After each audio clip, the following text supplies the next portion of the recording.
Bago po tayo magumpisa, gusto ko po magpasalamat sa lahat ng mga subscriber. Sa mga viewers po, marami din pong salamat. Maligayang pagbisita at pagbabalik po sa ating munting channel. Narito na po, ang karugtong ng ating istorya. Ika-54 na kabanata. Ang lottery sa bulwagan. Nang lumingon si Alex, nakita niya si Kathy. Hindi siya umimik. Bakit lagi niya itong nakikita, saan man siya magpunta, sa isip niya.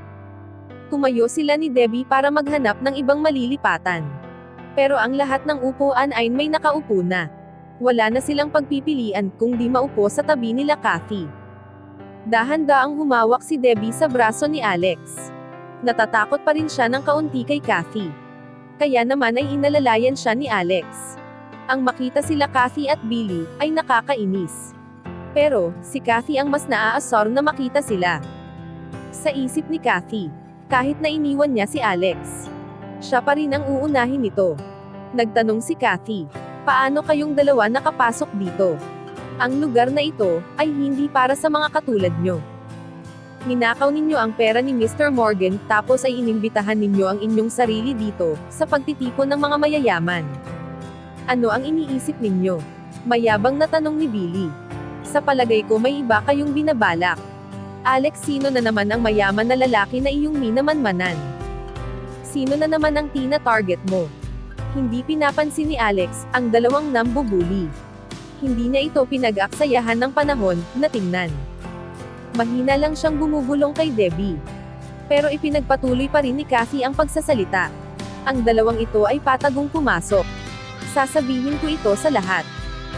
Sasabihin ko sa tagapagsalita ngayon din, para sipain sila palabas. Nang tatayo na si Kathy, pinigilan siya ni Billy. Nagawa lang nilang makapasok, dahil sa connection ni Kathy, kaya ayaw ni Billy na mapunta ang atensyon ng mga tao sa kanila. Nang marinig ng ibang nasa lamesa na sinisigawan ni Kathy sina Alex at Debbie. Tinanong siya kung bakit galit na galit siya sa mga ito. Sumagot si Kathy, bakit ayaw namin sa kanila? Hindi ba kami karapat dapat nabantayan ang aming likuran? Proud na pagpapaliwanag nito. Hindi ko kayang tingnan sila, na parang walang nangyari. Ninakaw nilang dalawa, ang pera ng paaralan, para sa mga intern, na $350,000. Ang dalawang ito ay magnanakaw. Masyado pang makaluma ang mga ito. Nang marinig nila ang mga sinabi ni Kathy, itinuro nila si Alex at Debbie. Sila ba? Sabi ng kanilang katabi. Kathy, bantayan mo ang iyong bibig, at isipin mo ang iyong mga sinasabi. Tumigil ka sa pagkakalat ng maling balita tungkol sa amin. Huwag mo kaming pagbintangan. Wika ni Alex. Paano niya ma-enjoy ang kanyang kinakain kung nandito si Kathy, at nagbibigay ng mga maling paratang?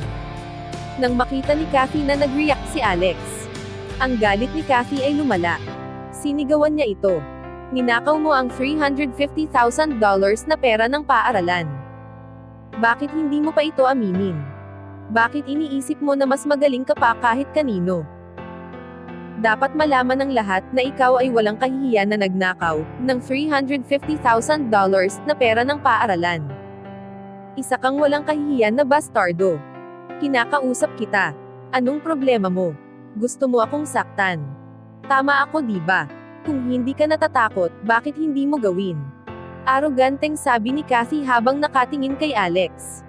Sa hula ni Kathy, gusto siyang saktan ni Alex sa harap ng karamihan. Kalimutan muna at huwag mo siyang pansinin. Wika ni Debbie.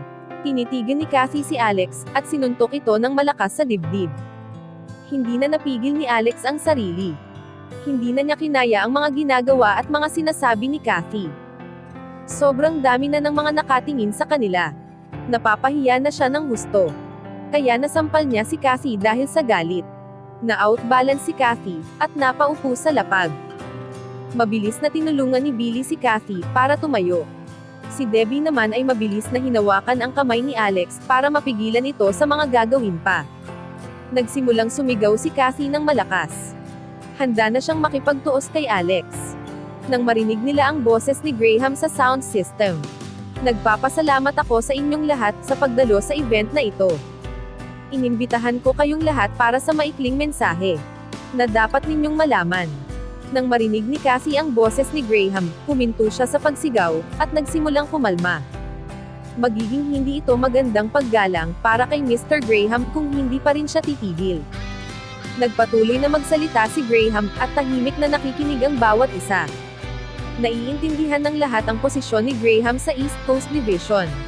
At ang lahat ay nakaramdam ng pagiging importante dahil sila ay inimbitahan.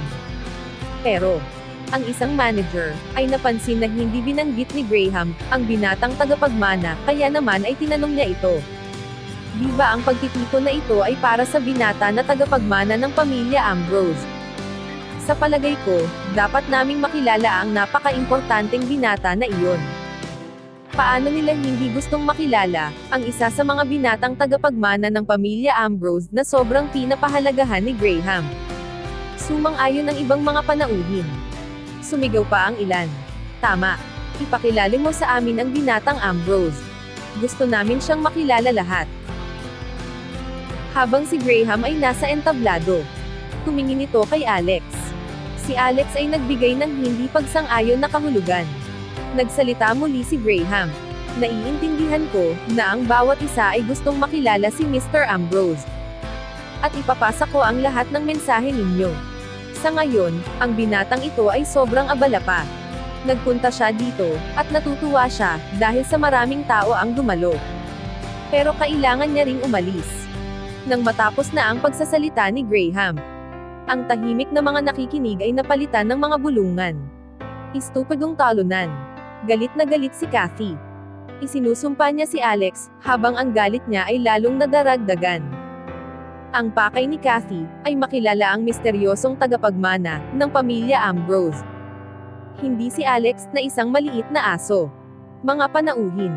Para po sa mga na-disappoint, ay hinihiling ko na mag-enjoy po kayo sa pagkain, at syempre, magkakaroon po tayo ng palabunutan. Ang lahat po ng nandito, ay may chance na manalo. Sinabi ito ni Graham ng napakalakas. Ipinaliwanag niya ang alituntunin sa bawat isa. Ang bawat bisita, ay may numero sa kanilang upuan. Sa madaling paliwanag, ang screen po na ito, ay maglalabas ng numero. At kung magiging katulad ito, ng numero na nasa inyong kinauupuan, siya po ang magwawagi ng ating premyo. Dahil si Graham, ang pinakamataas na manager sa kumpanya. Ang mga pabuya, ay mamahalin. Ang mga premyo, ay ang Apple cellphone na latest model. Ang emerald bracelet na nagkakahalaga ng $50,000. At ang best price, ay ang diamond necklace na nagkakahalaga ng $200,000. Ipinakita sa lahat ni Graham, at ng kanyang assistant, ang necklace. Kumikintab ito, at hindi maipaliwanag ang kagandahan. Ang atensyon ng lahat ay napukaw, lalo na ang mga kababaihan. Kahit na alam ni Cassie, na ang tsansa ay maliit. Malaki pa rin ang pag-asa niya sa kanyang puso, na kaya niyang mapanalunan ang diamond necklace. Makalipas ang 15 minuto, ang lahat ng premyo, ay naipamigay na, maliban sa diamond necklace. Marami sa mga bisita ang nanalo. Kasama na si Cassie, na nakakuha, ng emerald bracelet. Pero hindi pa siya kontento sa kanyang napanalunan. Kahit na napakaganda na ng emerald bracelet. Pero baliwala kung ikukumpara sa ganda ng diamond necklace. Ito ang gusto niya, makuha. Pero nang makita niya si Alex at Debbie, na hindi pa rin ito nanalo ng kahit ano, mas maayos ang pakiramdam niya.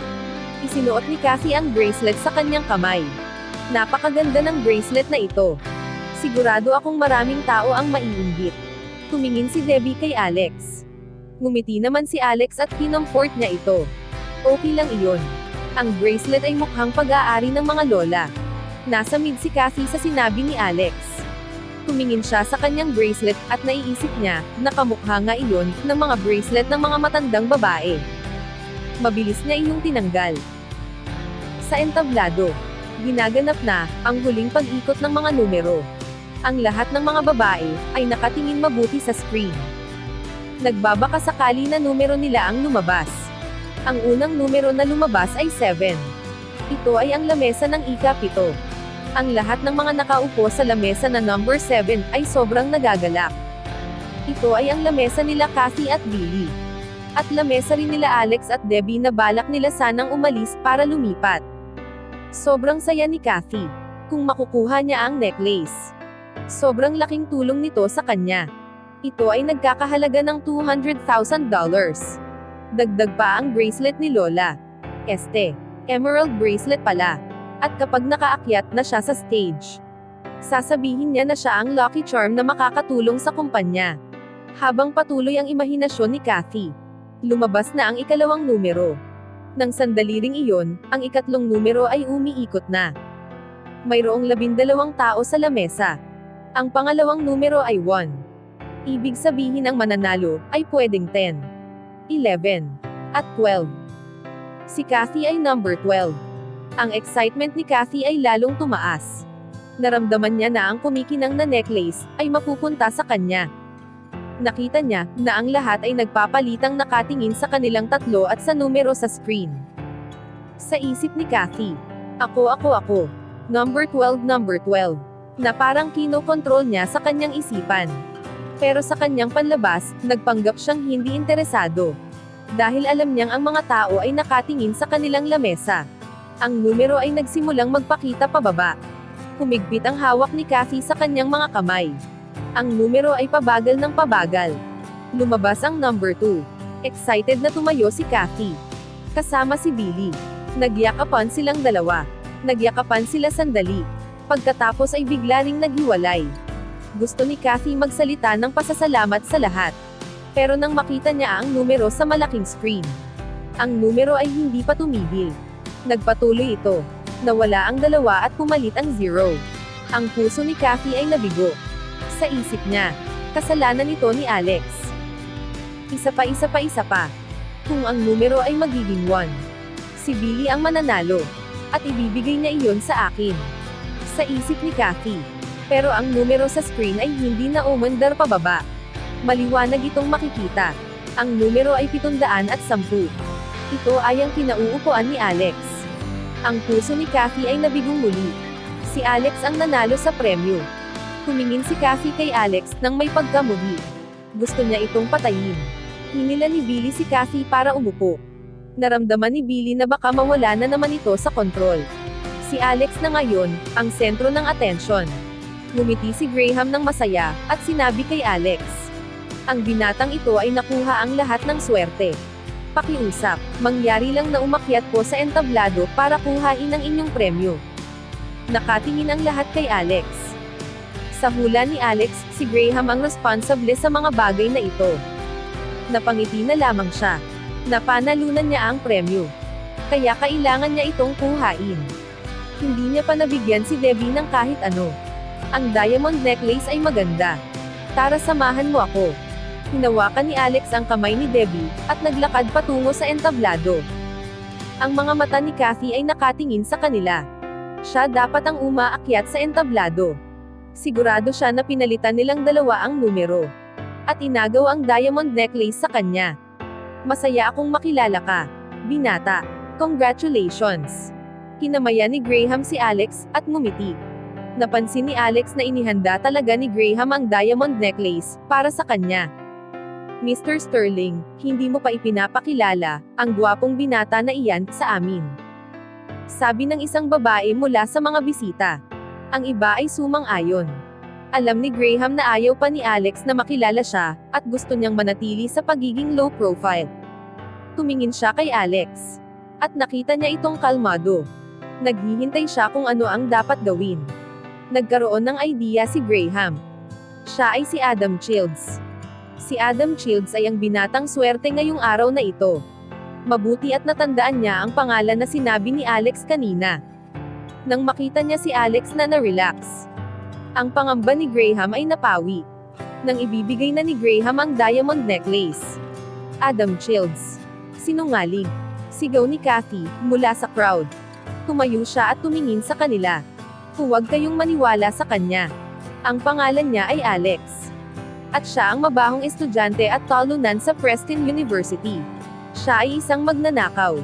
Siya ang kumuha ng $350,000 na pera sa fund ng Interschool. Sana po, ay nagustuhan nyo ang ating story series. Sa mga bagong tagapakinig, mas okay po kung mag-uumpisa kayo sa episode 1. Hanggang dito na lang po muna. Maraming salamat po sa pakikinig.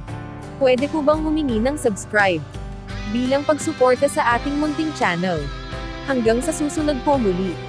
Stay safe and God bless.